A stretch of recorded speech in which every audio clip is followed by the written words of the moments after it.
గత వైసీపీ ప్రభుత్వంలో జగన్మోహన్ రెడ్డి కాపులను అన్ని విధాలుగా మోసం చేశారని, అదంతా మర్చిపోయి నేడు వైసీపీ నాయకులు కాపులపై ముసలి కన్నీరు కారుస్తున్నారని జనసేన పార్టీ నేత పిఠాపురం మాజీ ఎమ్మెల్యే పెండం దొరబాబు విమర్శించారు. జనసేన పార్టీ అనకాపల్లి పార్లమెంట్ నియోజకవర్గ పరిశీలకునిగా సీనియర్ రాజకీయ నాయకుడు మాజీ ఎమ్మెల్యే పెండం దొరబాబును జనసేన పార్టీ అధ్యక్షుడు కొణిదెల పవన్ కళ్యాణ్ నియమించిన నేపథ్యంలో పెండం దొరబాబు నివాసం వద్ద జనసేన పార్టీ నాయకులు, కార్యకర్తలు, అభిమానుల కోలాహలం నెలకొంది.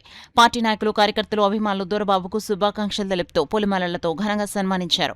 ఈ సందర్భంగా పెండం దొరబాబు మీడియాతో మాట్లాడుతూ, రాష్ట్రంలో ఉన్న 175 నియోజకవర్గాల్లో ఎక్కడ నుండైనా పోటీ చేసి గెలిచే సత్తా ఉన్న నాయకుడు కొణిదెల పవన్ కళ్యాణ్ అని, వైసీపీ నాయకులు ఆయనపై తప్పుడు ప్రచారాలు మానుకోవాలని హితవు పలికారు. ఎవరికి రాజ్యసభ సభ్యులను చూపించిన కాపులకి ఇచ్చిన దాఖలాలు లేవే వైసీపీ పార్టీ. కానీ ఇవన్నీ చెప్పుకుంటూ పోతే చాలా ఉంటాయి. కానీ ఈ రోజున ఒక పార్టీ మీద ఒక పార్టీ మేమేం చేసామనే దానికి 5 సంవత్సరాల్లో కాపులకి మీరేం చేశారు? వైసీపీ పార్టీ మీరు ఏం చేశారు? కాపు కార్పొరేషన్ పెట్టారు. కాపు కార్పొరేషన్ ద్వారా మీరు ఏం చేశారు? ఒక్కసారి మీరు ఆలోచన చేసుకోండి. ఈవేళ మీరందరూ కాపుల గురించో, కాపుల ఓట్ల గురించో మీరు ఈ రకమైన ప్రయత్నాలు మానుకోండి.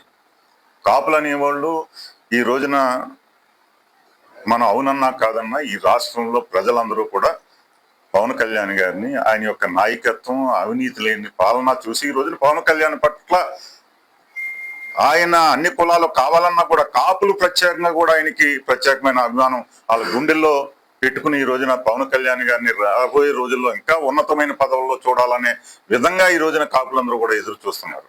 అది గుర్తించండి. ముందు ఈ రోజున కాపులు మీకు గుర్తొచ్చి కాపుల గురించి కాపుల మీటింగ్లు పెట్టి ఈ రోజున ఏ రకంగానూ కూడా మీరు లబ్ధి పొందలేరు. మీరు పెట్టిన కాపు మీటింగ్ కూడా ఈ రోజున మీకు తెలియజేస్తా ఉన్నా, అది పవన్ కళ్యాణ్ గారికి ప్రతి ఒక్కరు కూడా కాపు సోదరులందరూ కూడా ఈ రోజున పవన్ కళ్యాణ్ గారి గుండెల్లో పెట్టుకుని చూసుకోవాలనే రాబోయే రోజుల్లో మీకు ఎలక్షన్లో తెలుస్తుంది పవన్ కళ్యాణ్ గారి యొక్క విధి విధానాలు ఏ రకంగా ముందుకెళ్తున్నాడు, ఏ రకంగా ముందుకు చేస్తున్నాడు అనే దానికి.